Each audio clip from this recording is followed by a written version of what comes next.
বর্তমান প্রজন্ম বুঁদ হয়ে থাকে অ্যানিমেশনে। কার্টুন থেকে মুভি সবকিছুতেই দেখা যায় অ্যানিমেশনের রাজত্ব।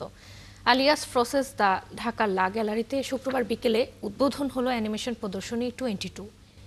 3 মাসব্যাপী অ্যানিমেশন শর্ট ফিল্ম ডেভেলপমেন্ট ওয়ার্কশপে অংশ নেওয়া 22 জন অ্যানিমেটরের অ্যানিমেশন জায়গা পেয়েছে প্রদর্শনীতে। সুমনা সুমির প্রতিবেদন।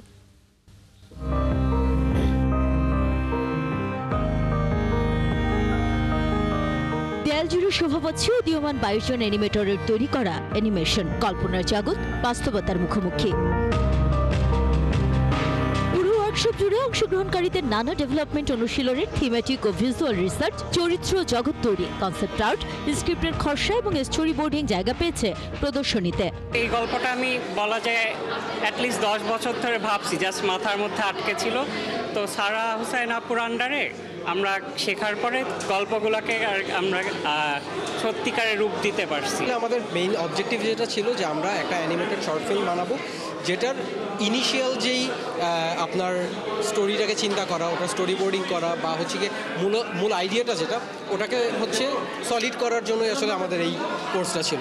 অনেকেই তো মুভি দেখায়, গল্প দেখাতে পারে, কিন্তু অ্যানিমেশন আরেকটা অন্য একটা স্টাইল, একটা পুরো ডিফারেন্ট একটা স্টাইলে আমরা করতে পারি। আমরা মানে ইম্যাজিনেটিভ আরও কাজ করতে পারি। আমরা মানে যে জিনিস চিন্তাই করতে পারি না, ওটা অ্যানিমেশন দিয়ে করা যেতে পারে। আমাদের যে স্টোরি বোর্ড বা শর্ট ফিল্মে যেই সিনগুলো থাকবে, এটা হলো ব্ল্যাক অ্যান্ড হোয়াইটে কয়েকটা সিন দেওয়া আছে, আর এটা হলো একটা ফুল কালার ইলাস্ট্রেশন। আয়োজকরা মনে করেন দেশের যে কোনো অ্যানিমেশন প্রোডাকশনে পিছিয়ে থাকে প্রোডাকশনের প্রথম ধাপ। এখানে কাজ করছে animation short film development workshop.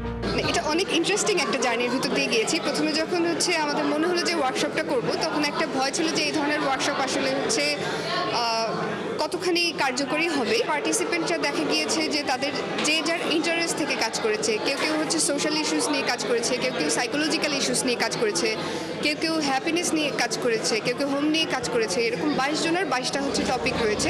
এই প্রদর্শনীর মাধ্যমে দর্শক অ্যানিমেশন সৃষ্টির প্রাথমিক ধাপ দেখতে পারবেন। 5 দিন ব্যাপী এই প্রদর্শনী বেলা 3টা থেকে রাত 9টা পর্যন্ত সবার জন্য উন্মুক্ত থাকবে। সুমনা সুমি, 71, ঢাকা।